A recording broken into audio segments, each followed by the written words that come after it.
Anamabao, au bisimila Nieta dongowaru kineka. Brebreto mimbe nuba wole ka fo senidi nyama oye metri mutaka taliye kabri beya fanga wati aleka wulika jo fanga ka bo jamana ere ka Nieta wula kosebe ale kuna fondo bo ka bi minye fanga na teme fanga ere do franka ni do kana faraka kuna fondi simo muda do ala ka nyefo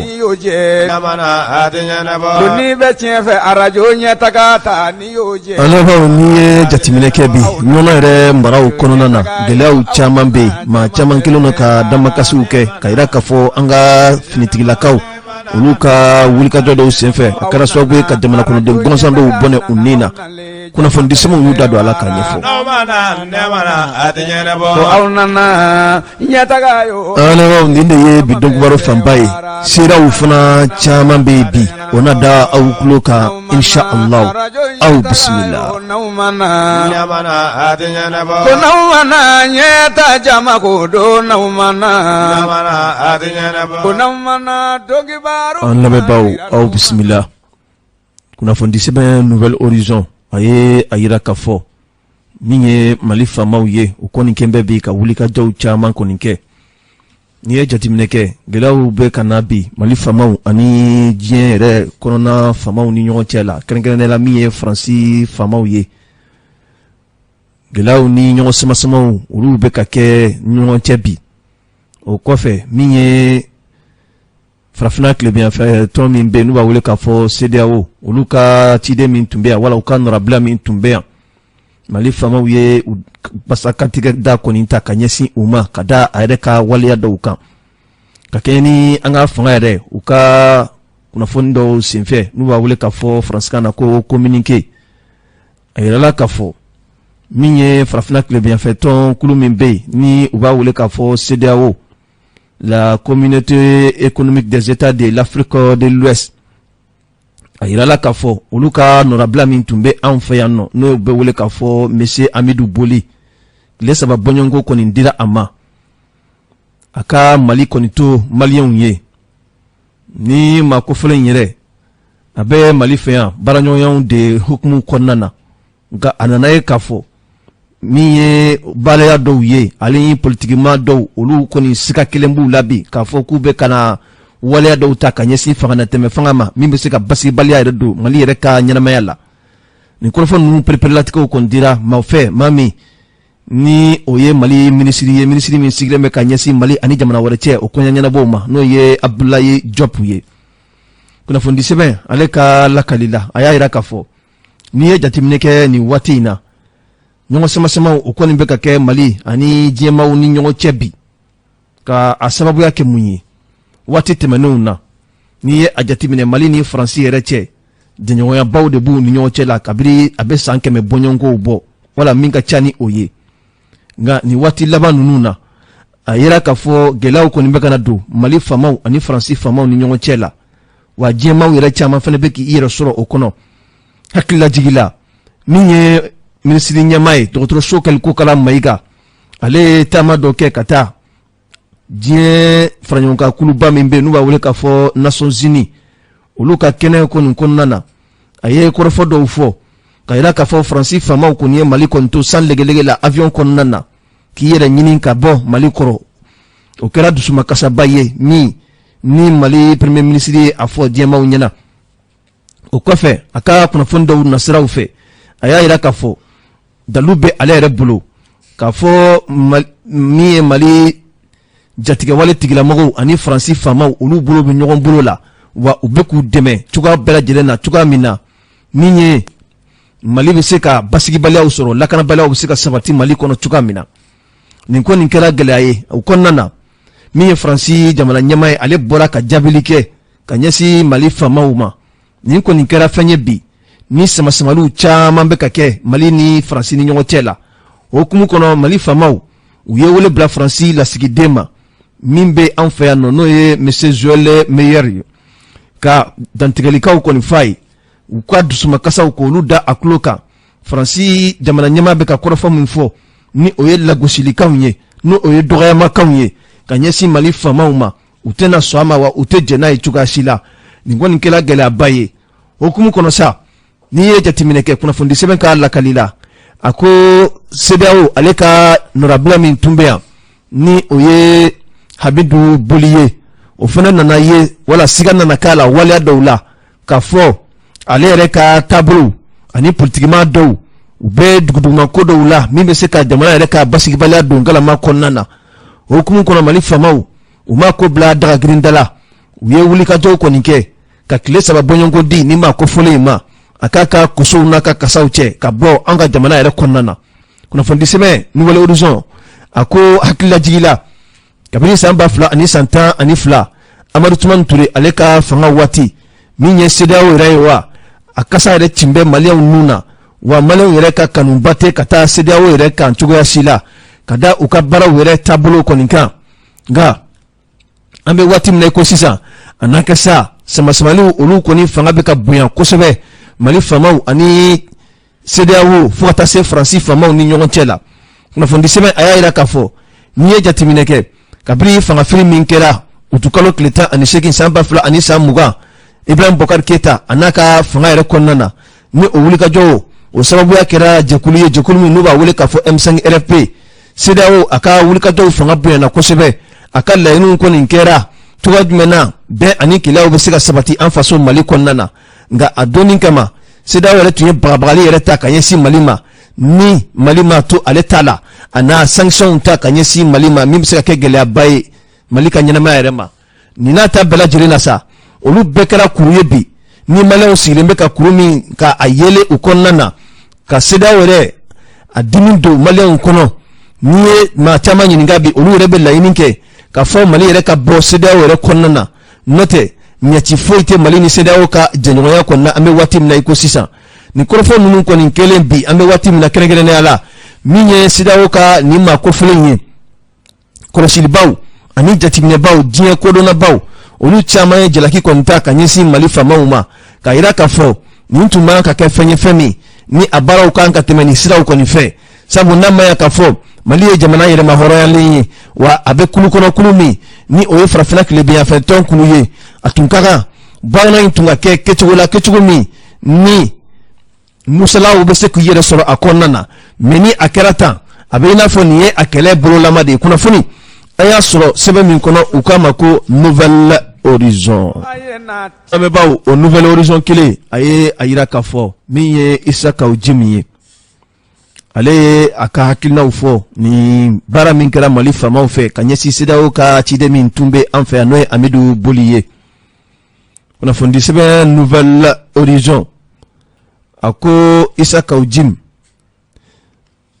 aye jalakili konta kanyesi ministre nyamama Dr. Shokel Kokala Maika ale re maye mami ni politiki mado wa anga jamana ere Tcheke bura suba mimbe nous avons ka fo CNT Conseil national de la transition o ma danga nani na ira fanado be fen wule France kana ko 4e vice président ni bara min kala jamana fama ufe Isaka Ujim aye ayira ka fo ni ko ni bara ye barami ni amabe chuka shila wa mali fama ukanka jatimine ke femi me wule ka fo diplomatie na sira ufe bara nyongo ya mimbe mali ni jamana wala ni nyongo tela angan kolosi olu la kosebe kuna fondi sebe nouvelle horizon ako miye Amidou Boliye mali fama uye sebe fura uko nimbo ka ila ka fo kile saba bonyongo odilimbe ni mako fulima aka fere bela jelenke ka aka kusu ni kasauche ka bo mali konnana ka kenye ni Isaka Ujimi aye kuna fondo udi kuna fondi ni ele afurubara bololo ere sanfe ka ayira ka fo ale ko ni ka hakilnana ni manka ke mali ani CEDEAO ni nyongo chela na maya ka fo mali ye jamana yira mahoro ya lindo ni CEDEAO ma dobe sika kelema ala ka fo abe fika wala ya dauta kanyesi anfaso mali yere ma oko kanka la di nyama jolena na kerate be ani kele akonnana adola amesela femuni olu be sika bwala me ka yede ka fo femi wole ka fo bras de fer amba asama yemfe olu fene ba asama yemfe oye gele abaye wa keregrene ala miye dien seregalani tomba ye binu wa wule France kana ko communauté internationale abi komi an koni kembe bi ka andisi de da olu koni disila nga ale koni ga hakilnana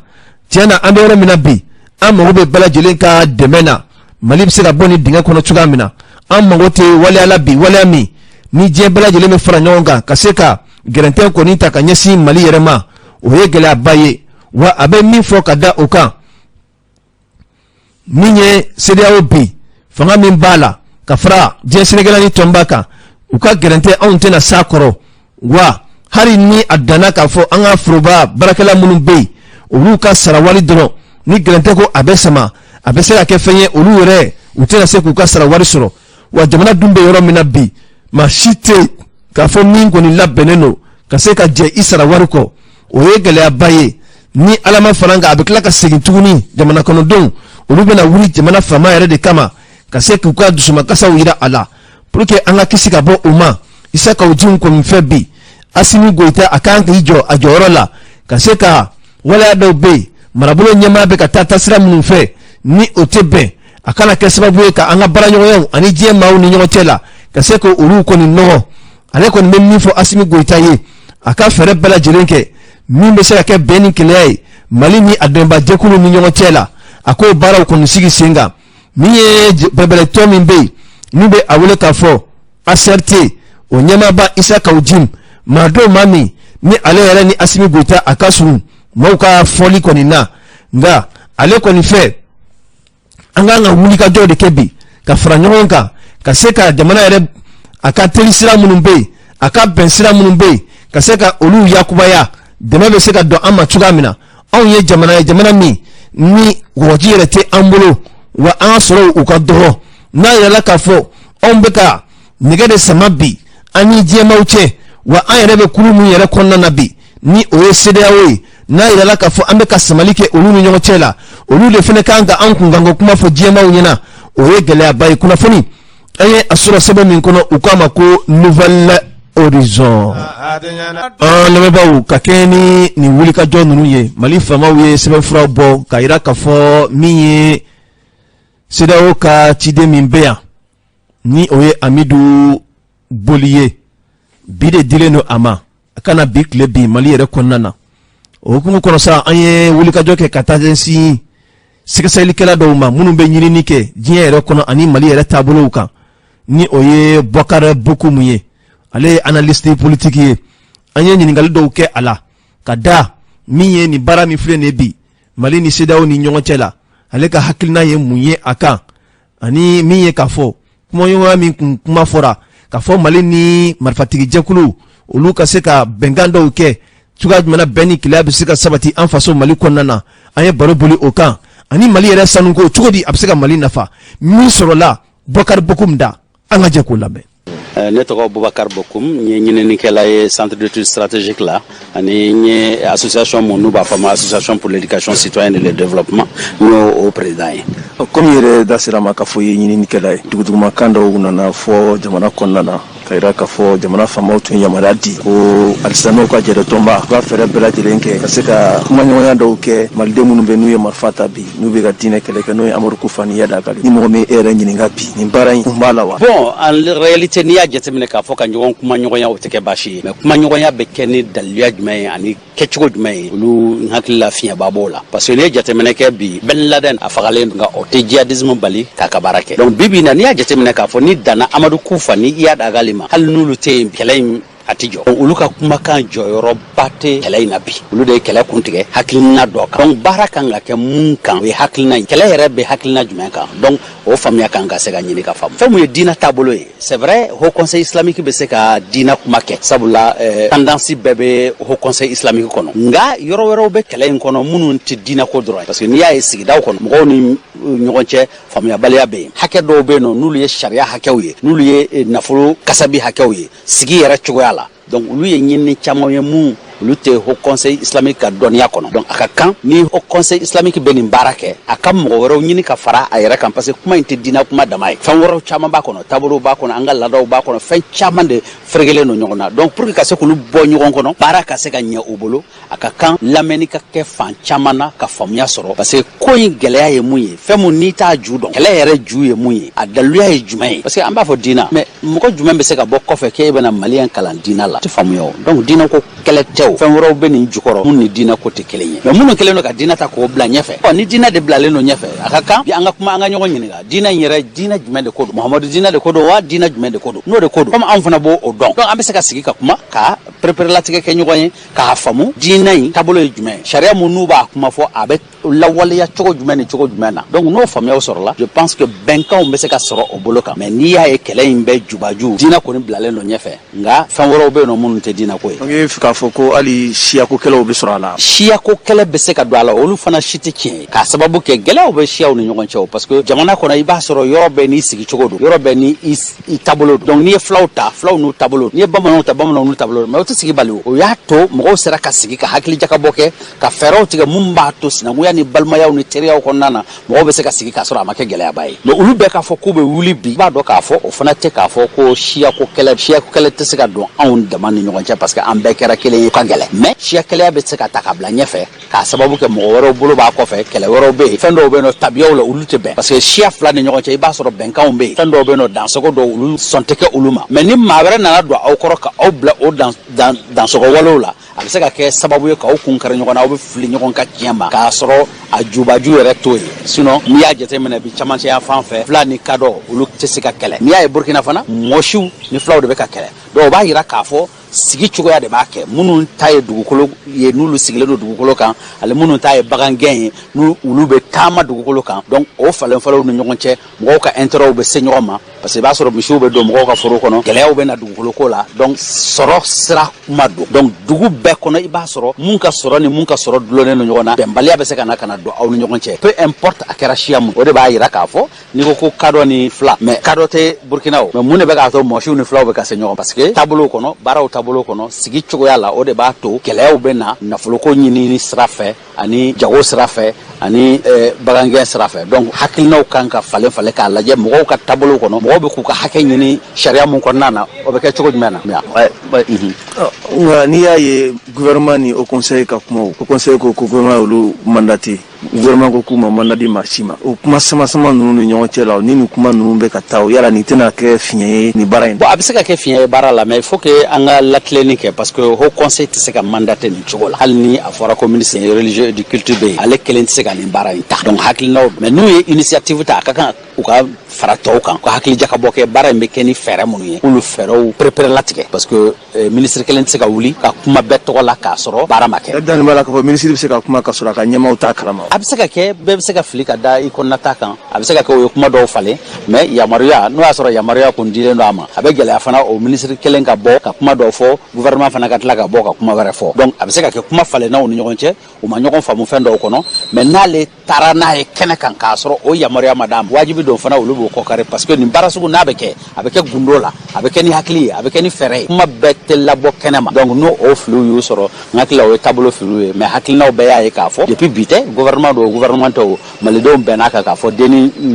wagati la k'a fɔ ko an n'u ka se ka kuma mɔgɔ n'i ye kɛlɛ kɛ wagati dɔw la an bɛ se ka kuma ka ɲɔgɔn faamuya ni bɛn bɛ sɔrɔ ni kɛlɛ de fana kan ka kɛ o fana bɛ kɛ mais a tɛ taa kuma ɲɔgɔnya. k'a fɔ min ye CEDEAO ka lasigiden min bɛ yan n'o ye Amadu Boli ye an ka jamana faamaw ye sɛbɛnfura dɔw bɔ ka tile 3 ɲɔgɔn d'a ma ka Mali dugukolo bila e yɛrɛ fɛ bi nin fana tɛna kɛ gɛlɛya ye Mali ni a jɛɲɔgɔn jamana minnu bɛ tile bi yan fan fɛ jamana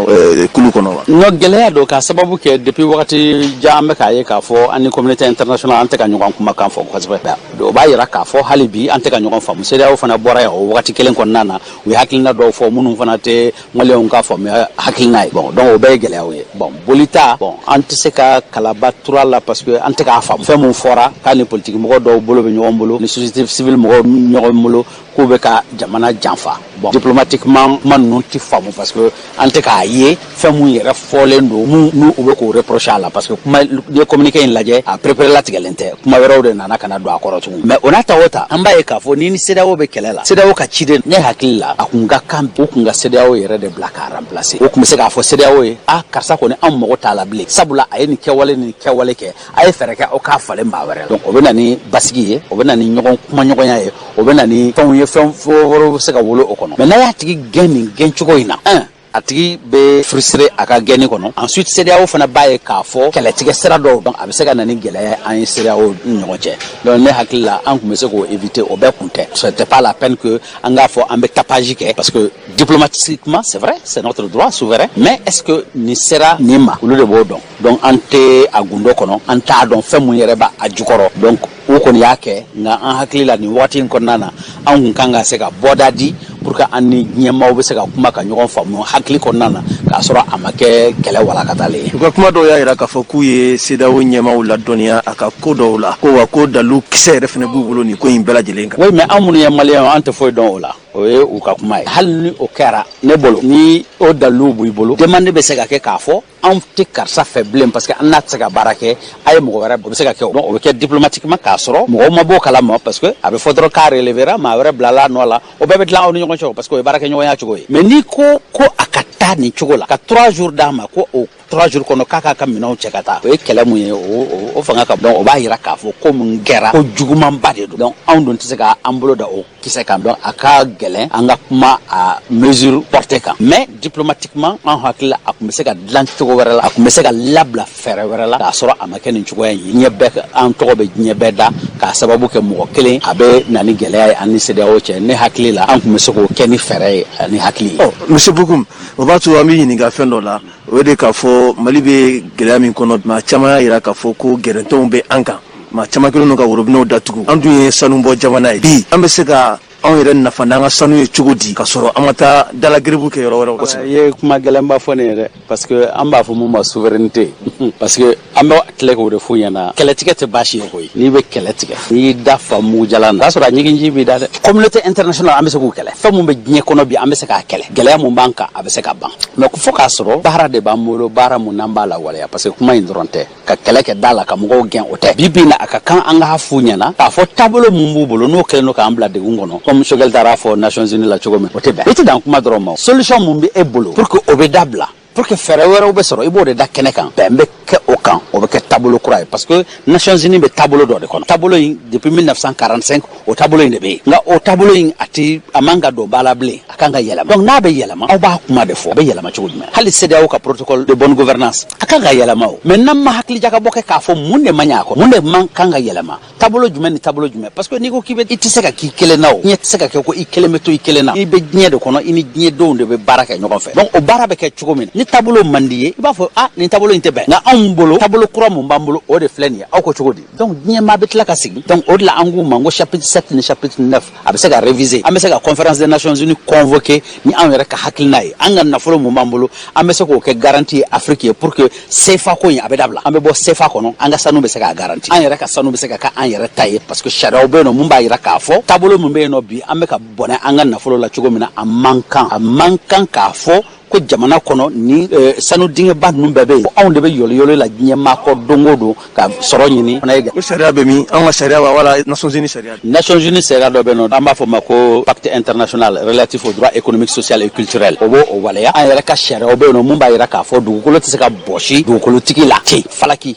parce que ni sanu bɛ bɔ dugukolo min na a ka kan hakɛ dɔ bɛ yen nɔ e k'o sɔrɔ a kɔnɔ an bɛ misaliya ta n'i ye Kayi jamana ta Kayikaw normalement dɔ kan ka di u ma u bololankolo man ka bɔ sanuko la Mali fana bololankolo man ka bɔ sanuko la donc o sariyaw bɛ yen. n'a ma ya k'a fɔ an ye bɛnkanw kɛ an ni sanu baarakɛlaw usinitigiw ni ɲɔgɔn cɛ la bi pour que k'o bɛnkanw wuli bi o fana tɛna kɛ gɛlɛya ye dɔɔni. mais gɛlɛya dɔ fana ka fisa ni gɛlɛya dɔ ye o. i bɛ muso furu i hakili la k'a fɔ den ni fɛnw bɛ sɔrɔ a la nka ni gɛlɛya nana furusa tɛ donc sariya ma kɛ ko sariya fana tɛ wuli o fana ma fɔ o a n'a kɔlɔlɔ mais i b'i jɔ a kɔlɔlɔ kɔrɔ donc n'an ko sariya ninnu an kun y'u ta a bɛ se ka kɛ fili don a bɛ se ka kɛ fɛn wɛrɛw fana ye nka bi bi in na an y'a ye k'a fɔ a t'an ka jamana nafa segin ka k'a kan kɔlɔlɔ b'a la. la contrat bɛ annulé wa. a bɛ annulé jawara a bɛ se ka annulé foyi t'a la. n'a y'a sɔrɔ k'a fɔ an bɛ 100 sara la 20 ta an bɛ se ka na 50 la. an bɛ se ka tɛmɛ hali 50 kan n'a y'an ja an bɛ se ka nationaliser n'a y'an ja an bɛ se ka réquisitionner n'a y'an ja an bɛ se ka fɛɛrɛ wɛrɛw fana sɔrɔ a la o bɛɛ bɛ se ka kɛ. i bɛ convention fɛn fɛn ta ni sanuko convention a b'a kɔnɔ k'a fɔ ni gɛlɛya nana jamana kan jamana bɛ se ka nin waleya ninnu ta i n'a fɔ guerre i n'a fɔ kasara binna jamana kan olu bɛɛ b'a kɔnɔ donc o bɛ se ka kɛ donc bi bi in na sariyaw b'an bolo mumba an yamaruya par exemple ya ta an fait non loi 04051 portant organisation de la défense o be an yamaruya an be se ka ta réquisition kono an be se ka fo ni wati na gele bank an be transition kono am mo be na folo du ma ambulo donc an be se ka ambulo da an ga dugolo jogoro na folo ka wati kono dana mumba to an be se ka boni gele ngo ni gele bana an be se ka sigi ka kuma ka fewre nya fo nyogo nyana kuma labai bon kuma labai mu yezro an ba ni jamana don fo ku hakili fara nyogon ka an ga ka fo na an be fielendo na me nyogon fa mo aga cha ala fe an ga la nyunu be sabati mais an be mu préparer la tigɛ bi kɛlɛ ni y'a jateminɛ an ka kɛlɛ fanba ye sɔrɔ kɛlɛ sɔrɔ tɛ jamana kɔnɔ an dun dugukolo jukɔrɔ nafolo ba an fɛ yan donc n'an ma sɔrɔ ko n'an ma fɛɛrɛ sɔrɔ a la basigi tɛ sɔrɔ donc an b'a ɲini an ka autorités fɛ u k'u hakili to sanuko ta fanfɛla la sanu in de y'an ka barika ye o de y'an fanga ye fɛn caman bɛ yen nɔ n'an y'an bolo da sanu kan a caman bɛ nɔgɔya nafoloko bɛ nɔgɔya baarako bɛ nɔgɔya lakana fana bɛ nɔgɔya. merci. an lamɛnbaaw nin tun ye Bokar Bokum ye ne hakili la ye min fɔ faamuyaw sɔrɔla a la kunnafoni sɛbɛn l'indépendant a ye a yira k'a fɔ bɛbɛrɛtɔ min bɛ yen n'u b'a wele k'a fɔ senid o ɲɛmaaba maître Mutaka Tall ka kɛɲɛ ni a ka kunnafoni dɔw ye kunnafoni sira min bɛ yen n'u b'a wele k'a fɔ renouveau tv olu bɛ jɛrɛ sigi alamisa o alamisa ka kunnafonidilaw wele olu bɛ kɛ ko kiiri tigɛbaw ka se ka ɲininkaliw kɛ weleba in na Mutaka Tall ale welela Mutaka Tall yɛrɛ a bɛ jɛkulu min n'a tɔgɔ ko senid o ɲɛmaa don a bɛ waati jan bɔ wa o jɛkulu yɛrɛ fana ye kulu min n'a bi yɛrɛ sɔrɔ M5 RFP o kɔnɔna na ka kɛɲɛ ni Mohamed Aidara ye ale ka fasiri ye a ko ɲininkaliw caman kɔni sɛmɛna Mutaka Tall la Malikura ko kuma la Maître Mutaka Tall a ko Malikura o bɛ se ka kɛ nka a tɛ taa sabali ani basigi kɔni kɔ cogoya si la wa o ye sira jan de ye sira min ni a kuntagalaw tuma dɔ la a bɛ sama kosɛbɛ waati ni waati gɛlɛyaw bɛ se ka sɔrɔ a kɔnɔna na nka ale kɔni bɛ min fɔ nin bɛɛ la maliɲɛnw k'u bolo di ɲɔgɔn ma bɛn ani kɛlɛya u ka se ka sabati jamana kɔnɔdenw yɛrɛ dama ni ɲɔgɔn cɛ la o de ye a sigan fɔlɔfɔlɔw ye kunnafoni sɛbɛn a ye a yira k'a fɔ a ko Mutaka Tall a ka kɔrɔfɔw senfɛ a ko min y'ale ka jɛkuluw ye olu kɔni bɛ o wulikajɔ la a mɛnna min ye u yɛrɛ ka kankelentigiyaw ye ani u b'u min nɔfɛ u b'o ɲɛɲini bɛn ani kɛlɛya kɔnɔ an'u ka danayaw an'u ka galabu kɛnɛyaw jamana yɛrɛ ka ɲɛtaa kama bɛɛ b'a dɔn k'a fɔ i bɛ se ka jogo bɛɛ lajɛlen kɔni fɔ sini faso yiriwatɔ na fo k'a fɔ ko nin jogoba ninnu tɛ sɔrɔ a la wa ale bɛ min fɔ ka da o kan Mali yɛrɛ mago bɛ nin jogoba ninnu de la wa maa o maa bɛ yen bi politiki maa la ko nin jogoba ninnu kɛra i taabolo ye i ni senidi bɛ se ka baara kɛ ɲɔgɔn fɛ wa ale yɛrɛ nimananen a la k'a fɔ siga kɔni t'a la o baara ɲɔgɔn fɛya a bɛ se ka wolo Mali yɛrɛ ka ɲɛta a n'a ka kuntilennaw na cogo bɛɛ lajɛlen na kunnafoni sɛbɛn l'indépendant hali bi a ko Mutaka Tall a ɲininkara min ye Mali ni CEDEAO yɛrɛ u cɛla gɛrɛntɛ min bɛ yen bi ni o ye k'a fɔ fangatɛmɛ fanga yɛrɛ kundama a kan ka labato Mutaka Tall a y'a yira k'a fɔ o ye tiɲɛ ye ale yɛrɛ kɔni bɛ min fɔ bi kɛlɛ min kɛra waati tɛmɛnen na ni jamana kɔnɔdenw wulila ka ɲɛsin fanga kɔrɔ ma Ibrahim Boubacar Keïta n'a ka mara kɔnɔna ma o kɔni kɛra fɛn ye ni a kɛlɛw yuguba la kosɛbɛ kɛlɛ kuncɛ o nana bɛn ni finitigilakaw ye ni olu yɛrɛ nana kɛlɛ yɛrɛ sebaya kɔni ta o kɔnɔna na CEDEAO ma u ye wulikajɔ kɛ ka na Bamakɔ yan nɔ ka na sigikafɔw kɛ min ye jamana kɔnɔdenw M5 RFP a don kama ale yɛrɛ tun bɛ o ɲɛmaya la a y'i yɛrɛ sɔrɔ a kɔnɔna na perepelatigɛw dira ale ka laɲini kun kɛra mun ye ka se ka kow fɔ a jɛlenya yɛrɛ kɔni kan min ye fangatɛmɛ fanga ye a kan ka taa sira minnu fɛ a kan ka boli sira minnu kan wa a kundama kan ka kɛ kɛcogo minnu na ale y'i sinsin o kan o donni kama n'a a sɔrɔla ka fɔ fangatɛmɛ fanga kundama kan ka dan kalo 6 de ma wa wala san 1 bɔɲɔnko de don wa wala san 2 bɔɲɔnko de don wa wala n'a sɔrɔla ka fɔ fanga min bina n'o ye Ibrahim Boubacar Keïta ye ale ka mandat tun tɔ ye min ye n'a sɔrɔla k'a fɔ fangatɛmɛ fanga kan ko o mandat de tɔ dun fo ka taa se o laban na wa ale y'i ka hakilina fɔ o donni kama nka a ma se ka lamɛn maaw fɛ an bɛ waati min na ko sisan ale kɔni bɛ min kɔni fɔ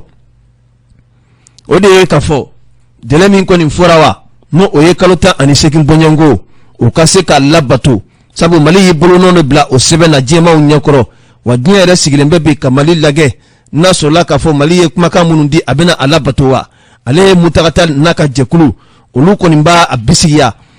ni ye nin waati kɔfɛlen a ka se ka labato ka dan kalo 18 bɔɲanko ma hali n'a ma ya k'a fɔ yɛlɛmaw olu bɛna don a la o ka kan de o ka fɔ fɔcogo la fɔcogo min ni jamana kɔnɔdenw bɛɛ lajɛlen bɛ se ka bɛnkanw sɔrɔ o kɔnɔna na ni o kɛra o bɛ ta ka ɲɛsin diɲɛmaw ma ka yira k'a fɔ Mali cɛ n'a a musow makɔrɔ ni denmisɛnw olu farala ɲɔgɔn kan ka se ka hakilinaba min sɔrɔ o de kɛra nin ye wa o b'a ɲini diɲɛmaw fɛ kɛrɛnkɛrɛnnenya la min ye communauté internationale ye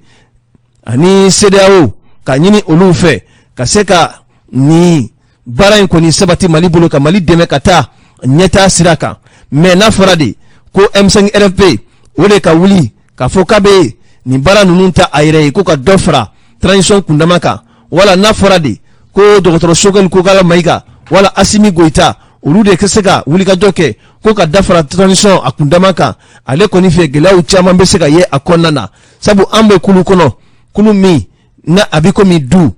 an ye duden dɔ ye n'a ma ya k'a fɔ gɛlɛya bɛ duden dɔ kan n'a ma ya k'a fɔ didon dɔ banalen don a ka kan o bana kan ka fura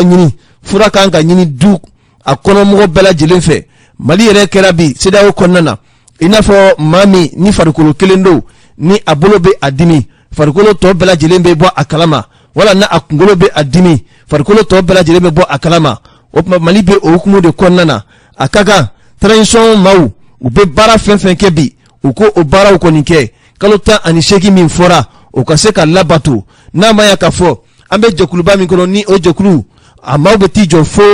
dugu 15 bɔɲanko n'o o CEDEAO yɛrɛ ye olu yɛrɛ fana b'a dɔn k'a fɔ gɛlɛyabaw bɛ Mali kan komi gɛlɛya bɛ jamana wɛrɛw kan CEDEAO yɛrɛ kɔnɔna na cogoya min na nka ni an ye fara ɲɔgɔn kan kɛ ka hakili jagabaw kɛ bɛn ani kɛlɛya kɔnɔ ka sɔrɔ a ma kɛ ɲɔgɔn sama ye a dɔ la an na ɲɔgɔn ye wa Mali bɛ se ka ɲɛtaa yɛrɛ sɔrɔ a ka kungelena ninnu ka kunnafoni an ye a sɔrɔ sɛbɛn min kɔnɔ u k'a ma ko l'indépendant lamɛnbaaw ka kɛɲɛ ni kunnafoni minnu bɛ k'a fɔ bi ko ka dɔ fara transition yɛrɛ a kundama kan dɔw fana bɛ k'a yira k'a fɔ ko kana fɛn fara a kan waati min fɔra ko k'o labato min ye Espérance jigiya kura olu ye kɛnɛ sigi kɛnɛ in kɔnɔna na an ye ɲininkali simɛ a musolakaw olu ka ɲɛmaa na u ka se ka ɲɛfɔli kɛ olu fɛla ye mun ye transition ka dɔ fara kan olu ka hakilina u bɛ fɛ a ka kɛ cogo di min sɔrɔla présidenti yɛrɛ da kɔnɔ an ka jɛ ka dɔɔni lamɛn o la. Espérance nouvelle jigiya kura. Aw ye sigi kɛ ka wele bila parti politique ni jɛkulu wɛrɛw ma aw ka meeting ni laɲini jumɛn de a l'aw bolo? Bon, jigiya kura yɛrɛ ye association caman ani parti politique 25 faralen ɲɔgɔn kan. Donc anw ni regroupement wɛrɛw faralen ɲɔgɔn kan tel que ARP, tel que EPM, tel que le Morema, donc ani d'autres partis politiques. Nous avons l'ASMA et plein de partis politiques en faralanion ka cadre d'échange pour une transition réussie. Donc on faralanion ka donc on faralanion ka anga chanko sebe parti na association faralanion. Donc anga lining de charte de la transition mintara. Co transition est 18 mois, pas un jour de plus, pas une minute de plus. Donc anga lining au charte de la transition est à respecter pour beaucoup de choses parce que au respecter des en boulot de kanjamanama pour le moment. Oui. Oh, ni ayira ka fɔ ko waati na cogoya kama kalataw tɛ se ka labɛn ka bɛn o ma. Bon, waati na cogoya kama kalataw tun kan ka se ka bɛn o ma parce que ni kalata ma se ka bɛn o 18 mois ma o charte ma ça veut dire que la transition a échoué. Parce que ni kalata ma se ka kɛ o fana n'a kɔlɔlɔ u bɛ k'a fɔ ko ko ka élection kɛ ko ni ko ka na élection kɛ sa ko de ka transition prolonger ko n'a ma prolonger ko kɔlɔlɔ b'a la. Bon a prolonger in fana kɔlɔlɔ ba de b'o fana na. Transition mana prolonger o fana n'a kɔlɔlɔ do. Bon o kɔlɔlɔ in de tɛ ka fɔ jama ɲɛna. I y'a ye wa? An tɛ Mali bɛ yɔrɔ min na an ye démocratie jamana de mais pour le moment an bɛ yɔrɔ min na bi an tɛ sariya si kɔnɔ. Hali Mali ka signature tɛ marché la yɔrɔ si. Bon a kɔlɔlɔ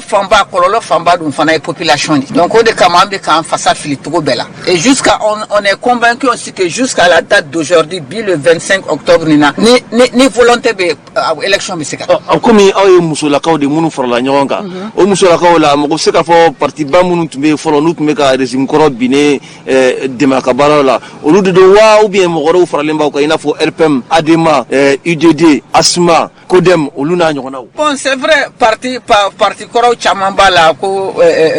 aw yɛrɛ ka kuma ko ancien dignitaire mais Mali la n'i ko k'i ka ancien dignitaire ni nouveau dignitaire fɛngɛ la u bɔ man di ɲɔgɔn na dɛ parce que ancien dignitaire de fana bɛ fanga la i y'a ye wa donc parti wɛrɛw bɛ ADEMA kɔnta ADEMA t'a la ADEMA tɛ ani ADEMA tɛ voilà donc ADEMA tɛ an ka cadre la tuguni donc ADEMA bɔra la ADEMA bɔra la ka da mun bon o y'u yɛrɛ ka miirinata ye parce que politique do fɛn bɛɛ n'i ka miirinata do à un instant T bon bɛɛ n'i ka miirinata n'i ka faamuya cogo do quoi est-ce qu'il va donc ka miirinata de y'o ye donc u ma retiré mais u y'u jɔ fɔlɔ k'a fɔ u y'u jɔ fɔlɔ u y'a suspendre fɔlɔ voilà. n'a ko ko aw bɛ fɛ ka transition ka réussir aw bɛ ka tila ka ni pression min fana kɛ bi fo délai ka respecter o tɛna kɛ gɛlɛya ye bi transition yɛrɛ fana ma wa. bon n'a kɛra gɛlɛya min ye c'est que a gɛlɛya kɛra volonté ko de ye sinon normalement transition ka réussite ye de 18 mois min fɔra délai ka respecter ni délai kɔni tɛmɛna ça veut dire qu'à ma réussi transition tɛ se ka réussir cogo si la ka sɔrɔ délai tɛmɛna ko parce que ko problème bɛ non 18 mois na transition daminɛ na min tun baara min kan ka kɛ o tun kan ka dɔn que transition de don nin wagati de b'an bolo an kan ka baara kɛ ka bɛn ni wagati de donc n'aw nana ka baara kɛ ka tila ka na fɔ ko non k'a tɛ se ka bɛn donc an yɛrɛ bolo sa baara de ma kɛ. o b'a yira k'a fɔ k'aw tɛna taa sigikafɔba in. bon sigikafɔba nin an tɛna taa o la parce que anw yɛrɛ ye sigikafɔba in an ye a fɔ k'a fɔ ko nafolola tiɲɛ a bɛ k'a fɔ ko élection tɛ se ka kɛ parce que kɛlɛ bɛ jamana nin fana sigikafɔ in fana bɛna kɛ jamana kɔnɔna de la a tɛna kɛ Bamakɔ dɔrɔn ni sigikafɔ in sera ka kɛ assise sera ka kɛ yɔrɔ yɔrɔ ça veut dire que élection bɛ se ka kɛ i y'a ye wa donc an bɛ k'a filɛ sani a ka kɛ assise ye kuma bɛɛ fɔra Mali in kɔnɔ deniw tɛmɛna yen nɔ fɛn concertation nationale tɛmɛna kuma tɛ yen min ma fɔ fɛn bɛɛ fɔra donc an bɛ ka assise nin filɛ une assise de trop c'est à dire concertation de trop encore temps min bɛ kɛ assise préparation n'a nafolo n'a fɛngɛ a bɛ se ka kɛ ka élection préparer. aw ka président ka kuma na a ko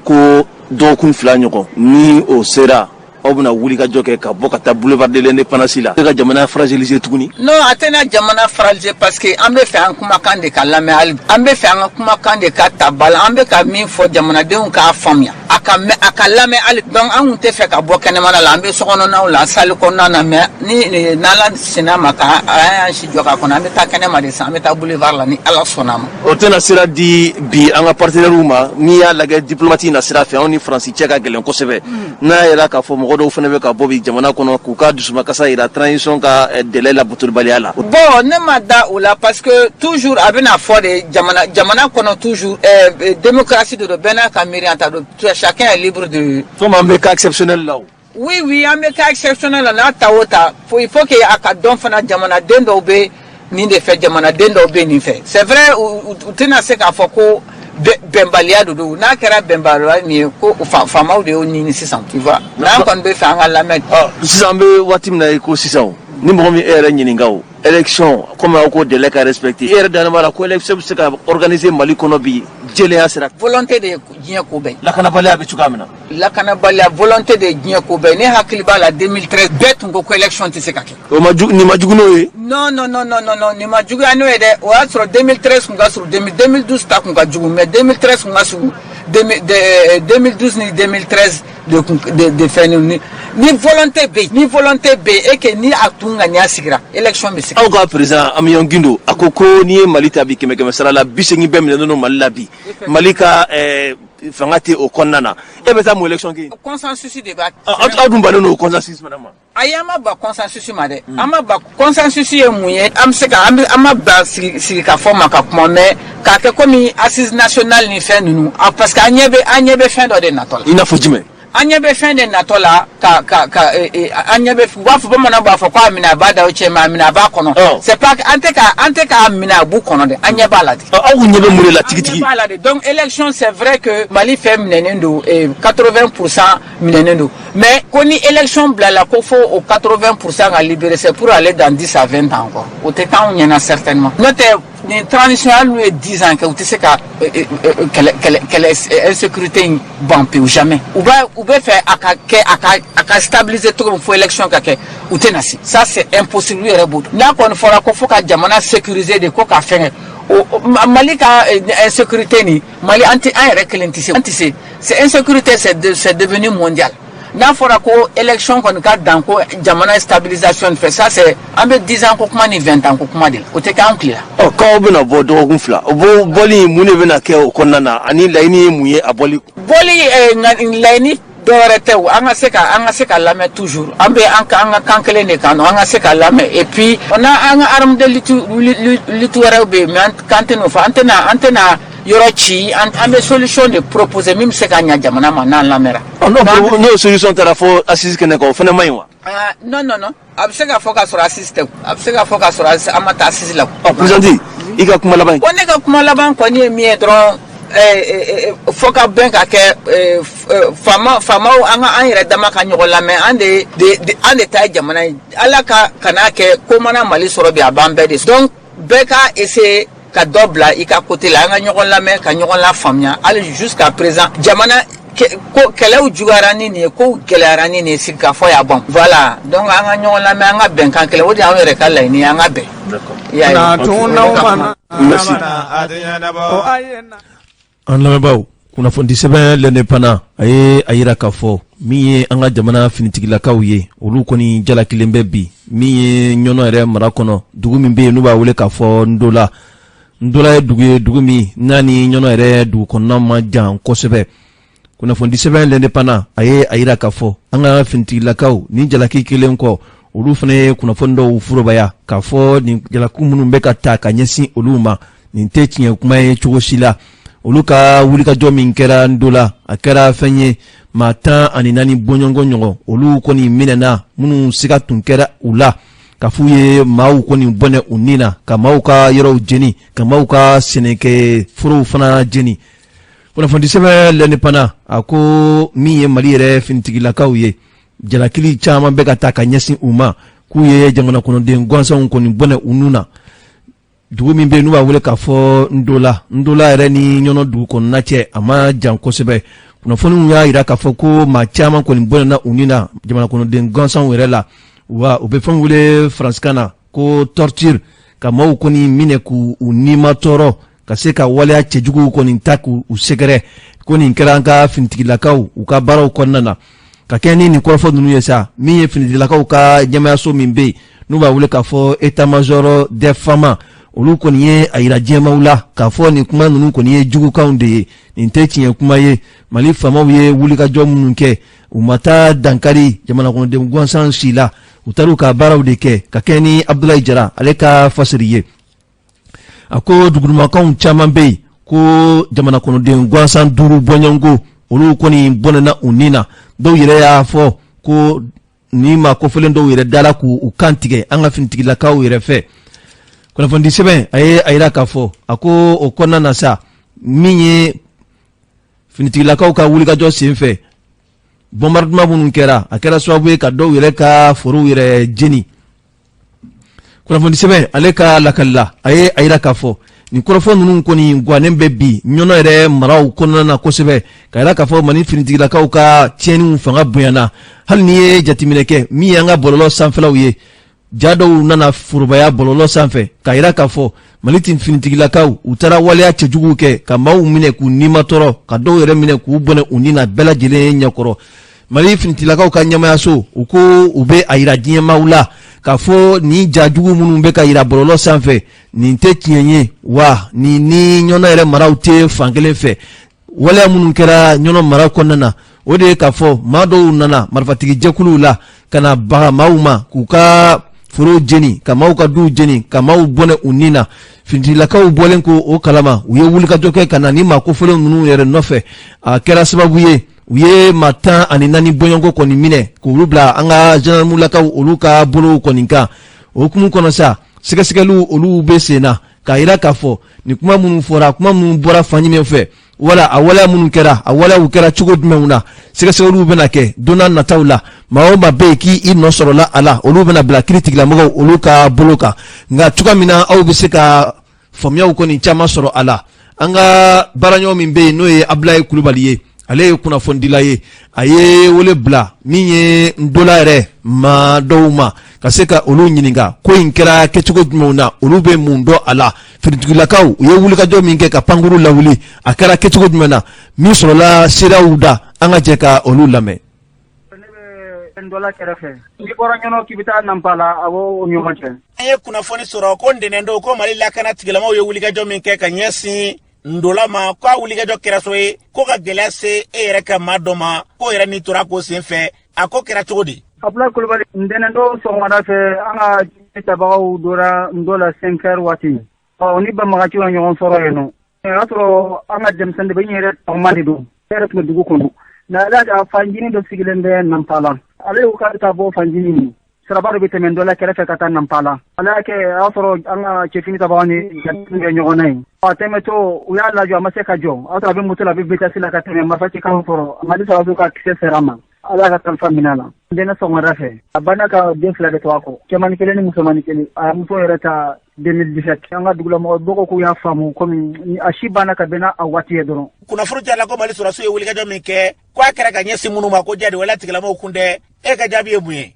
Abdoulaye Kulubali a kɛra ka ɲɛsin jihadisiw yɛrɛ de ma maa ma ko jihadisiw ta tigi ka nkalon tigɛ jihadisiw yɛrɛ an b'u dɔn woro ɲɔgɔn kan mɔ ɲɔgɔn kan an bɛ ka mɛn kunnafoniw na k'a fɔ ko jihadisiw tɛ jihadisiw yɛrɛ de don an bɛ min fɔ Mali lakanabagaw k'u ka baara kɛ u kana masi ka kuma lamɛn n yɛrɛ tɔgɔma don a tɔgɔ dara ne na a kɔrɔ nin fɛ bi sabu an y'a dɔn an ka cɛfini tabagaw wulilen bɛ jugu de kama a si de banna ka bɛn Ntɛnɛn sɔgɔmada ma a taara i yɛrɛ sɔrɔ nin kɔnɔ wallahi jihadisiw yɛrɛ don an kɔni bɛ Mali armée ko yan b'u kɔ sini Abdoulaye Kulubali n'u ko n taara tan dɔɔni dɔɔni a bɛ kɛ sababu o bɛ basigi na cɛ an ka yɔrɔ la dɔɔni dɔɔni waati caman ni an ka cɛfini tabagaw wulila ka se sɔrɔ jihadisiw kan an bɛ jihadisiw dɔw mankan mɛn an n'u kanubagaw dɔn u bɛ t'u jɔ ko Mali sarasiw taara bi mɔgɔ gansan wɛrɛ ma jihadisiw cɛ a donna ta bɔra ta an ka Mali sarasiw tɛ bɛn maa si de kan ni tɛ jihadisi ye sani u ka se dɔ la u bɛ tɛmɛ an ka yɔrɔ de la ni an ka Mali sarasiw selen maa o maa ma jihadisi don n'u tun y'a fɔlɔ nin na san b'a sɔrɔ basigi na ɲɔnɔna mara kɔnɔ ɲɔnɔna mara bɛɛ degunnen don mɛ ni an ka cɛfini tabagaw sera ka faamuya sɔrɔ dɔɔni dɔɔni ka fara an ka donsow ka kɛlɛ kɛ jihadisiw y'a marifa ta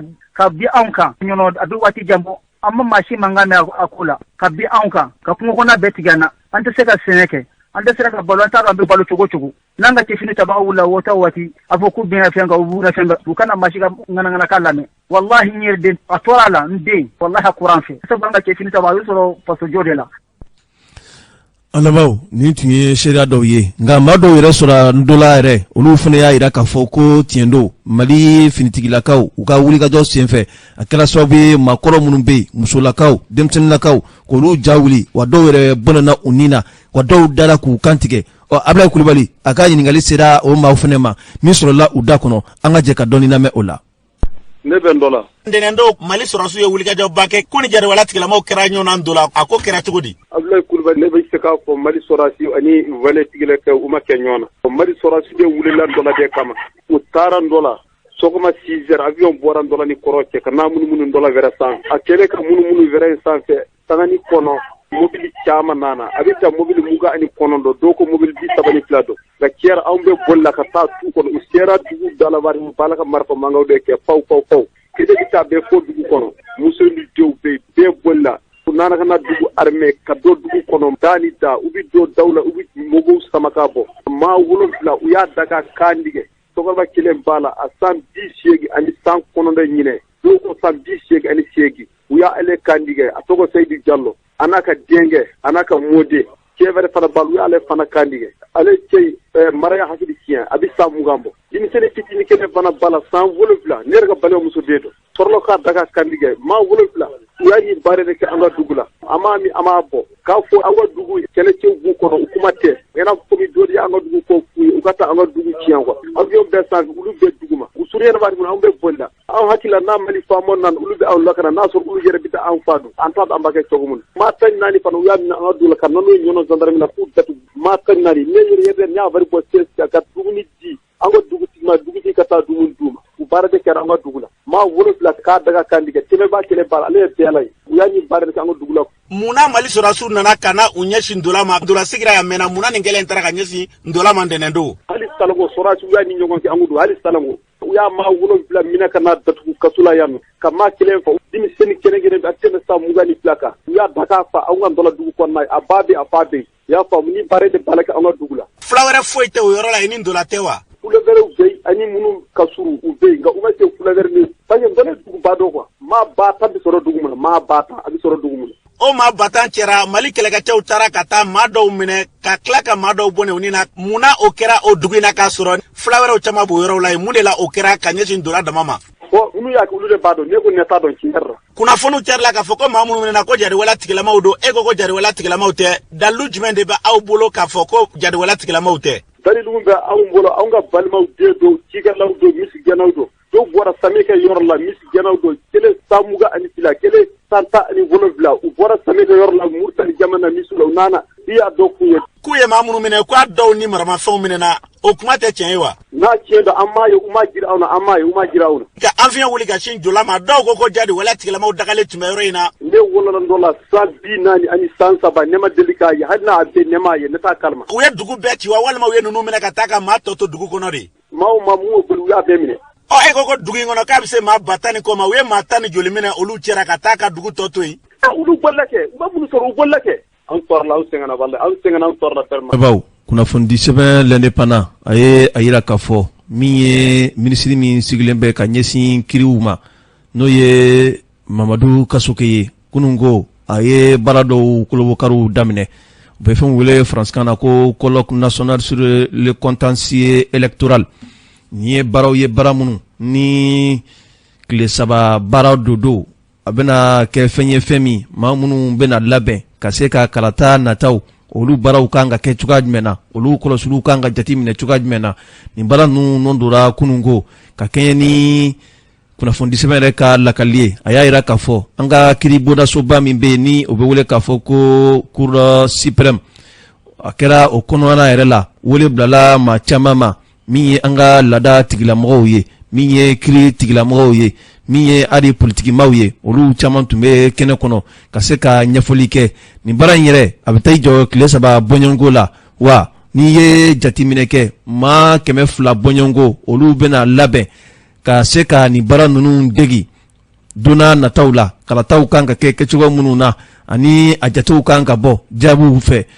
kuna fondi sebe lene pana ako ni bara ina ni ye jatimineke mi ye critique bawye o be fam wule France kana ko manisraw olu be soro akono isse commissaire olu fene be akono isse commissaire de justice olu ba akono mi anga sonna do bagaw no avocat ye olu fene be do akonna mi ye notaire ye ani expert judiciaire olu fene be do akono anga jamana yere konna brebere to munun be no parti politique ye olu fene be do akonna mi ye jamana kono de bonsa no ye société civile mawye olu fene be akono mi ye kuna fundi sirawye olu fene be kuna fundi bagawye olu fene be akonna nin ko ni mbara nundo na kunungo ka keni octobre kalo kile muga ani woro samba fla ani sa muga ani kile korofo ko ni ndira mi ye ministre mi sigilembe ka nyesi kiri ko kunanko kuma uma ka keni Dauda Sangare aleka kuna funi aye ayira kafo ministre folita ka nyesi mauma mamunu tumbe ni kene kono wa kaira ni jamakulu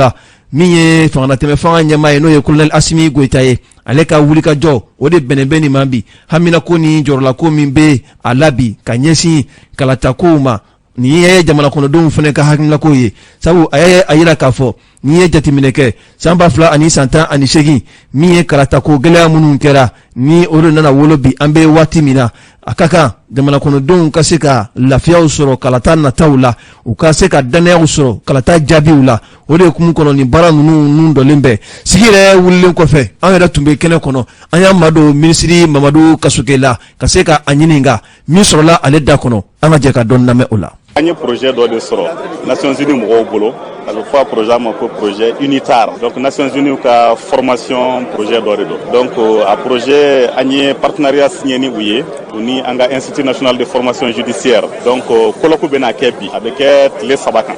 donc bi chini on chini kene koloku ye ni koloku borala bena justice acteur fana formé mo ba kelen ani keme shegi ani mogo biduru beno de former penchamanka afin do wi élection géré chogo donc on be former au local on be former fana enquête financière ou kan be tlaka former éthique ani déontologie ça veut dire que justice konnana sharia minu be mogo kanka minu bato donc tileneyana ani ladriyala donc o formation fana be sena donc formation mindo vraiment projet bado projet kasabi tab jo fo million binani ni kola donc bena anga acteur chaman formé pour que anga baraw ka se ka ke anyama voilà lu maw bena sugandi chugodi munu mena former bon munu bena former donc Mali chef de juridiction ani chef de parquet président ni procureur ou ko be bien société civile mo bien maintenant avocat ou bien notaire ou bien IC ou bien défenseur des droits de l'homme ou bien universitaire ou bien amanyina mashiko be bien muna fala se jamana ma bon abseka jamana mil nafa mil la se jamana ma c'est que ni mo former na kanye obseka barake anyama de tout élection amba donc afo ambe crise min kono élection minu kera o contestation de ya to donc ando na crise kono parce que mo ko élection kechugo manye donc ode nana ni problème bena ni mo formera élection be ke anyama donc ko bebe fenge ka fema donc la problème fo tena yi akola ce discours la ya ira ka fo jamana kuntigi ko impunité ko ka kele ma chaman ko bi impunité yala abseka kele wa est ce que fangele mate wa sabu ni baraw tabulu la bi ma chama sigalu no ko non fangele mate impunité ambe ka kele srabe ka dossier min sirama ambe barake olu de kan maintenant dossier do be barabe ka kula unité d'enquête yoro maintenant no dossier fana bora aywa ambe na lajɛ min do an kɔni an sigilen biya Mali denw bɛɛ de kama donc impunité a bɛ kɛlɛ sira bɛɛ kan a bɛ kɛlɛ fan bɛɛ la donc ka yɔrɔ dɔ kɛlɛ ka yɔrɔ dɔ kelen to yen non an t'o la donc dossier n'i y'a jateminɛ dossier minnu bɛ ka baara sisan nin ye dossier ye minnu baara tun kɛra a mɛnna mais u kun y'u bila kɛrɛfɛ an tilara k'u ta dossier kura caman fana bɛ ka bɔ ni Ala sɔnn'a ma a ko kɔni tɛna jɔ tuguni a bɛ continuer ka taa de auditiw fana bɛ ka kɛ dossier kuraw fana bɛ na ni Ala sɔnn'a ma a ko bɛna continuer muruda fila m'o faamu kosɛbɛ parce que tɛ bamanankan mɛn kosɛbɛ ko k'a bɛ boli dɔw kan k'a tɛ boli dɔw kan non a bɛ boli bɛɛ kan c'est-à-dire que mɔgɔ o mɔgɔ n'i ye ko kɛ min bɛ se ka to i bɛ se ka jalaki muru bɛ boli kan maintenant n'o y'a sɔrɔ n'i ma foyi kɛ kana siran foyi ɲɛ n bɛ se k'o de fɔ. an lamɛnbaaw nin tun ye minisiri Mamadu Kasuke ye nka nin kɛnɛ in kɔnɔ an ye kuma dɔw mɛn o ye an tɔnsi wuli kosɛbɛ o ye an siran o ye an jɔrɔ nka sigi wulilen kɔfɛ hali bi min ye Dubayi kone ye an ye ale ɲininka nin kɛnɛ in sigiku jumɛn b'a la a kan ka kɛ kɛcogo jumɛnw na maaw kan ka sugandi cogo jumɛnw na wa kuma dɔw bɛ ko in kɔnɔ k'a fɔ violence basée sur le genre ni an ye o ɲininkali k'a la sabu o tun bɛ kɔrɔfɔ ninnu kɔnɔ min sɔrɔla ale da kɔnɔ an k'o lamɛn. Dubayi kone bon ne de ye juge ka école-so ɲɛmɔgɔ ye sɔgɔmada n'an bɛ kɛnɛ bon sɔgɔmada n'an bɛ kɛnɛ min kan an ye financement de sɔrɔ k'a fɔ ko o bɛna Allemands de nana avec l'unitaire les Nations Unies k'o bɛna Mali dɛmɛ transition kɔnɔ donc dɛmɛ fanba yɛrɛ bɛ mun kan o ye processus électoral ye an bɛ se ka mɔgɔw former cogo min na ka magistrats former ka maa wɛrɛw fana former maa da bɛ don élection ko la an bɛna formation kɛ nin bɛɛ de pour que au moins élection nata a ka kɛ faamuya kɔnɔ a ka kɛ bonya kɔnɔ a ka kɛ jɛlenya kɔnɔ an ka baara yɛrɛ b'o de kan. o yɛrɛ k'a fɔ politique mɔgɔw bɛ sɔrɔ a la société civile maaw fana bɛ sɔrɔ a la olu bɛ sugandi cogo di ni formation ninnu na. bon comme colloque de don formation yɛrɛ ma se fɔlɔ colloque de don donc colloque la an y'a essayer an bɛ parti mun ka fɛngɛ dɔ kosɛbɛ parti mun ka activité ils sont réellement très actifs sur le truc an y'olu les inviter donc pour le moment on a invité au moins une trentaine de partis politiques an ye parti politique 30 ɲɔgɔn de ye. an ma fɔ k'an ye bɛɛ sɔrɔ dɛ an passera regroupement dɔw fɛ ka parti politique wuli mais ni formation yɛrɛ bɛna se tuma min na après le colloque il y aura la formation ni formation yɛrɛ bɛna se tuma min na an bɛ sɔrɔ k'a lajɛ maintenant an kan ka passer u ka structure fɛ cogo min na pour les inviter voilà. maa joli de bɛna ta k'olu former. bon an bɛna mɔgɔ 200 de bɛna former bon maintenant formation fana a phase ka ca même les agents électoraux olu fana bɛna former calcul bɛ kɛ cogo di ni vote kɛra calcul ni fɛnw le dépouillement le truc o bɛɛ de formation b'a kɔnɔ voilà donc an tɛ juge dɔrɔn ye mais même les autres acteurs électoraux an bɛna s'olu bɛɛ ma voilà. i ka kuma na i ka kuma bolila min ye violence basée sur le genre ni ale kɔrɔ ma faamuya an fɛ yan nɔ pereperelatigɛ la i bɛ se ka kɔrɔ yɛrɛ fɔ an ɲɛna fɔlɔ yanni an ka don a kuma yɛrɛ kɔnɔ. bon violence basée sur le genre ani les personnes vulnérables an bɛ kuma olu bɛɛ de kan parce que aujourd'hui o fana ye laɲini dɔw ye quoi parce que Mali tɛ se ka to kɔ o latigɛ ninnu kɔnɔ aujourd'hui diɲɛ bɛɛ de wulilen bɛ ka jɔ ko k'o kɛlɛ kɛ violence basée sur le genre donc genre ni mɔgɔ m'a faamu genre ni ye cɛ ye a bɛ se ka kɛ muso ye maa o maa n'i tɔɲɔlen bɛ i ka sexe kama a bɛ fɔ o de ma ko genre donc a bɛ se ka kɛ cɛ ye a bɛ se ka kɛ muso ye maaw ɲɛna dɔrɔn ko musow ka ko de don hali cɛw yɛrɛ ka ko de don donc mɔgɔ o mɔgɔ n'i ka droit darakilen bɛ k'a da i ka orientation sexuelle de kan donc au bɛɛ ye genre kɔnɔ c'est pourquoi an b'a fɔ genre ni a bɛ muso concerné a bɛ cɛw concerné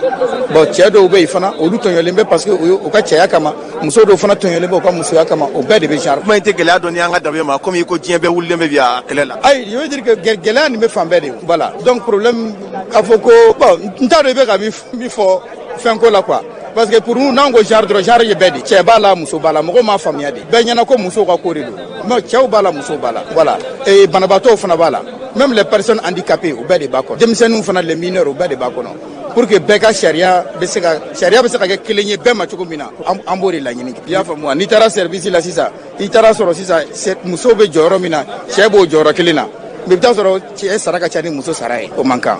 n'i taara service dɔ la n'i taara sɔrɔ muso bɛ jɔyɔrɔ ni cɛ ka jɔyɔrɔ kelen mais muso de sara ka bon ni cɛ sara ye o fana man kan Fransi a tɛ ten wa ayi an bɛ fɛ ka m'a f'i ye n ka tɛ yɔrɔ wɛrɛ dɛ j'ai dit que n ko diɲɛ bɛɛ de ni problème bɛ diɲɛ bɛɛ de la bi donc an bɛ kɛlɛ de kɛ la sisan pour que au moins égalité ka se ka na dɔrɔn o la n'a bɛ jɔyɔrɔ kelen na aw ka traitement ka kɛ kelen ye o gɛlɛya de b'an kan o gɛlɛya de bɛ diɲɛ fan bɛɛ Mali dɔrɔn tɛ o France dɔrɔn tɛ o même États-Unis partout gɛlɛya bɛ o yɔrɔw la o i bɛ taa sɔrɔ service yɛrɛ dɔ kɔnɔ i bɛ taa sɔrɔ e yɛrɛ bɛ service kɔnɔ bi mais jɔyɔrɔ min b'i bolo o nafa t'i bolo mais i bɛ taa sɔrɔ mɔgɔ wɛrɛ fana bɛ yen o fana bɛ yen ale bɛ nafa sɔrɔ ka tɛmɛ e ka jɔyɔrɔ ko la ka sɔrɔ e ka nafa ka bon n'ale ta ye o gɛlɛyaw bɛ diɲɛ kɔnɔ o voilà donc o bɛɛ de ye problème ye n'a fɔra ko violence basée sur le genre mɔgɔw b'a faamuya dɔrɔn k'a fɔ ko musow ka kɛlɛ dɔrɔn don cɛw ka kɛlɛ b'a la bɛɛ de ka kɛlɛ b'a la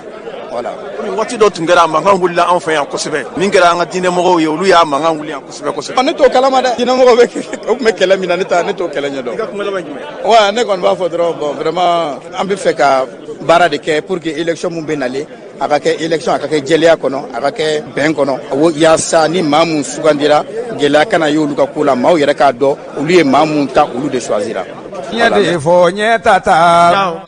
an balimaw n hakili ye faamuyaw sɔrɔ nin kɔrɔfɔ ninnu na k'an bɛ min fɔ ka da kan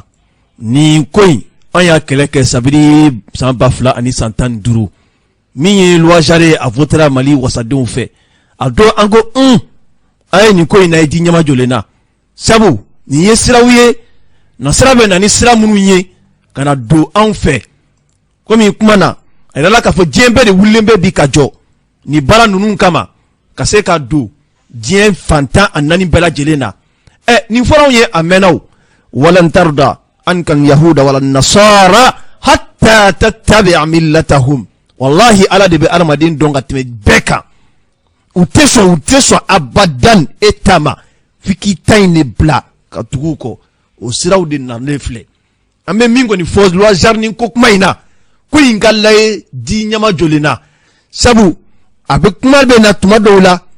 transition yɛrɛ bɛ na waati min na u tun nana ni avant projet dɔ ye o conseil islamique an b'u fɔ nin kɛnɛ in kan ka yira k'a fɔ u bɛna fɛɛrɛ kɛ ka avant projet in lajɛ n'a sɔrɔla a bɛ se ka kɛ cogoya min na o conseil ye wuli k'i jɔ nka an bɛ min fɔ u b'a fɔ violence basée sur le genre tuma dɔw la tubabuw ka kan don n'i y'a lajɛ il y a ce qu'on appelle la violence physique il y a ce qu'on appelle la violence psychologique il y a ce qu'on appelle la violence économique nin bɛɛ y'a nasira ye numéro vert bɛ yen bi k'a fɔ maa o maa bɛ yen ko siga dɔ fɛn dɔ kɛr'i la violence physique fɛ wala psychologique fɛ wala économique fɛ i ka numéro vert ni wele o ye siranko ye o jɔrɔna ko ye mais kɛlɛ yɛrɛ kun ye mun ye bi nasara fɛ o de ye ka gɔrijɛgɛniya ka sabati dugukolo sanfɛ bi kuma yɛrɛ bɛ tiɲɛ ye nin de ye orientation sexuelle min bɛ yen k'a fɔ i ye cɛ ye nka tuma dɔ la ni musoya de ka di ye k'a waleya mɔgɔ tɛ se ka i déranger mɔgɔ tɛ se ka kuma jugu f'i ma nasara ka laɲini ye nin de ye bi nka cogoya min na aw bɛ faamuya sɔrɔ nin bɛɛ lajɛlen na min ye Mohamed Yorote ɲininikɛla don sɛbɛnnikɛla don écrivain don an ye wulikajɔ kɛ waati tɛmɛnenw na tuma min na au conseil islamique tun bɛ wulikajɔ la k'a fɔ ni avant projet de loi in a ka bila kɛrɛfɛ olu tɛ a nɔfɛ an ye ale ɲininka ale ye cɛsiri caman kɛ nin baara in kan violence basée sur le genre ko kuma min bɛ sen na a ye formation k'a kan dɔgɔtɔrɔbaw bolo ale ye min sɔrɔ a donni kama k'a fɔ an ye an ka dɔn lamɛn o la. Ne tɔgɔ Mohamed Yorote n bɛ sariya kalan kɛ en même temps n ye entrepreneuriat kalan fana kɛ ani n ye gafe dɔ fana sɛbɛn entrepreneuriat kan. o b'a yira k'a fɔ k'i ye sɛbɛnnikɛla fana ye. awɔ n ye sɛbɛnnikɛla ye.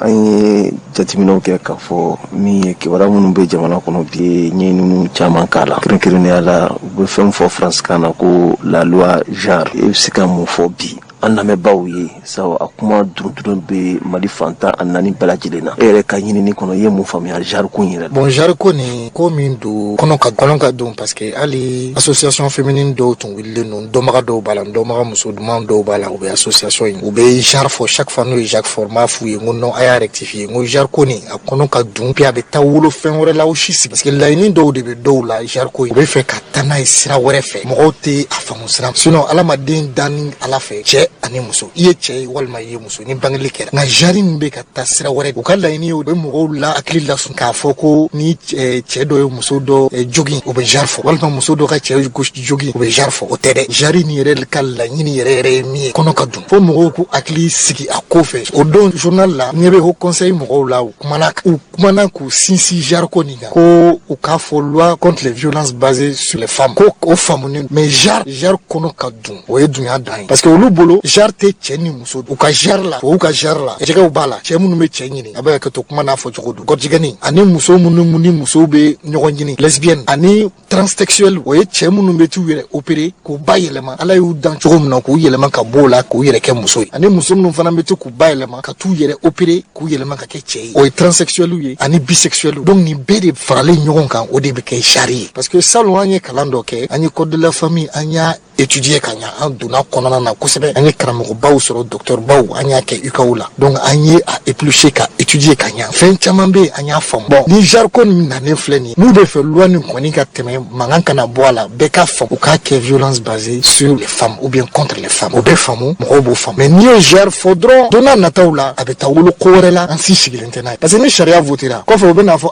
a dun ka sariya vote a dun gafe bɛɛ bɛ yen a ko bɛɛ b'a kɔnɔ an tɛ se ka segin an kɔ bilen dɛ donc ni sariya nana o de la commission bɛ assemblée la commission bɛɛ bɛ sigi ni min ka baara fɛn don baara don olu bɛ sigi ni projet de loi nana u b'u hakili jagabɔ a kan n'u hakili jagabɔ u b'a lajɛ amendement min kan ka kɛ min bɛ ɲa a la min tɛ ɲa a la u b'o kɛ an b'a ɲini u fɛ u k'a lajɛ diɲɛma jɔlen na comme haut conseil mɔgɔw ye fana ye a kuma fɔ ka bɔgɔla dɔn ka ɲa k'a fɔ ko genre ko nin k'a ko tɔnɔminen don a ko ma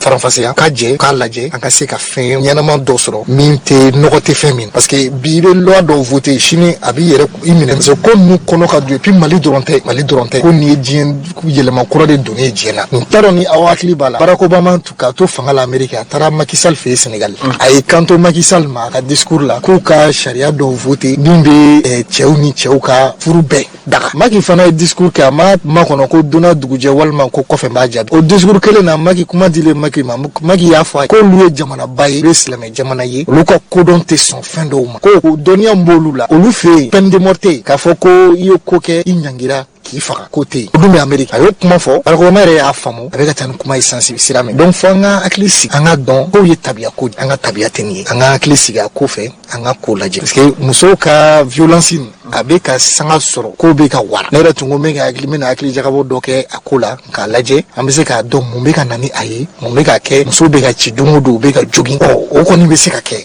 an bɛ se ka solution ɲini o la ka barodaw sigi k'a lajɛ k'a ko sɛgɛsɛgɛ k'a dɔn ka dankari mais min ye genre ko ye o ye ko wɛrɛ de ye komi aw ye ɲininikɛlaw ye aw ye sariya kalanbagaw gafe minnu bɛ u bolo bi ni u bɛ sariya u b'a fɔ a ma ko avant projet yala i ye gafe in sɔrɔ i bolo la wa non ma gafe in sɔrɔ n bolo la n y'a ye u taalen au conseil mɔgɔw de fɛ jamutɛnɛ kuman'a kan tele la jamutɛnɛ yɛrɛ ne yɛrɛ yɛlɛla min tun bɛ ne la a projet de loi nin kan ani sira min tun bɛ ne la jamutɛnɛ kuman'a kan ko genre ko nin ko a ma faamu u k'a fɔ violence basée contre les femmes ko ka fisa ni genre ko nin et puis ko l'âge mariage de la jeune fille bon effectivement ça a été déjà pris en compte o tun talen don code de la personne et de la famille n'a fɔra tuguni ko o bɛna kɛ fɛn wɛrɛ ye tuguni sariya wɛrɛ kɔnɔ jamutɛnɛ ye welewele dɔ a ko la ko o kɔni ko banna k'ale ɲɛ t'a la kun min na sariya wɛrɛ bɛna ta k'u ka ko lakuraya tuguni ni ko t'u kɔnɔ. mais Mohamed Yorote an b'a ye k'a fɔ olu yɛrɛ ka ɲɛfɔli kɔnɔna na u bɛ kuma violence sigicogo kan u b'a fɔ ko violence physique violence économique violence sexuelle violence psychologique nin bɛɛ ye violence nasiraw ye wa ɲaginiw fana talen bɛ ka a sɛgɛrɛ e bɛ se ka ɲɛfɔli k'an ye nin violence ninnu kan u ka laɲini ye min ye sabu e ye formation dɔw kan. bon an ka formation tun baselen bɛ code de la personne et de la famille de mais violence ye violence de ye mais degré de b'a la parce que violence verbale ka mɔgɔ ni violence physique i bɛ se k'a bugɔ bon violence conjugale ou bien violence sexuelle degré de b'a la parce que ni ko kɛra n'a sera charia bolo juge b'a jateminɛ avocat fana bɛ a jateminɛ a violence kɛra ni premier degré de don wa ni violence a prémédité o kɔrɔ ko a tigi la y'a laɲinɛ joginin de kama walima a y'a to fɛn de senfɛ a dusu bɔra a bolo sera a ma mais a ma dabɔ joginin kama bon involontaire ko ye blessure involontaire ani ko ye blessure volontaire bon ninnu bɛɛ tun talen don an ka charia gafe kɔnɔ min ye parce que an ka code de la famille kɔnɔna na muso dagalen n'u ka jago kɛ muso dagalen ka baara kɛ k'a sɔrɔ a ma jɛ ni cɛ tɛ se ka opposer a la k'a sɔrɔ fɔlɔ CMT la code de la tutelle la c'était pas permis. So baara kɛ cɛ ka hali ni cɛ ma jɛ n'a ye. Oui sisan code muso ka autonomie b'a bolo. muso ka autonomie b'a bolo a bɛ se ka baara kɛ n'a diyara a ye k'a sɔrɔ a ma yamaruya ɲini cɛ fɛ o kɔni sariya kura in na code de la personne de la famille na o bɛ yen nin voter assemblée la nin voter assemblée la parce que a loi bɛ yen depuis wagati jan loi bɛ yen a bɛ kabini wagati. an lamɛnbaaw an bɛ dugawu kɛ nin fɛn minnu filɛ nin ye a bɛ maa tɔnsi wuli k'a jɔ kosɛbɛ sabu nasara kɔni ale kɔni tuma bɛɛ u bɛ don wo dɔw de fɛ ka kow balanbalan ɲɔgɔn na nka ni ala sɔnna an ka ɲinini kɔnɔna na an n'a tɔ da u tulo kan inshallah o kɔfɛ min ye sɛbɛnnikɔrɔ ye sɛbɛnnikɔrɔ sigilen bɛ yɔrɔ la yɔrɔ min n'a bɛ sigida 4nan yɛrɛ kɔnɔna na polisiso min bɛ n'u y'a wele k'a fɔ 9e arrondissement o ɲɛmaaba n'o ye Kɔnpɔl Kamisogo ye jagokɛla minnu bɛ Bamakɔ yɛrɛ kɔnɔna na olu ye fara ɲɔgɔn kan kɛ ka se ka waleɲuman dɔn jɔnjɔn dɔ ta ka taa a d'a ma kunungo kɛnɛ kan an ka maa min tun bɛ o tun ye Amza Sidibe ye a y'an sama sera min na n'o ye imam Bakari Keita ye o ye dantigɛli min di an ka jɛ ka dɔn lamɛn o la.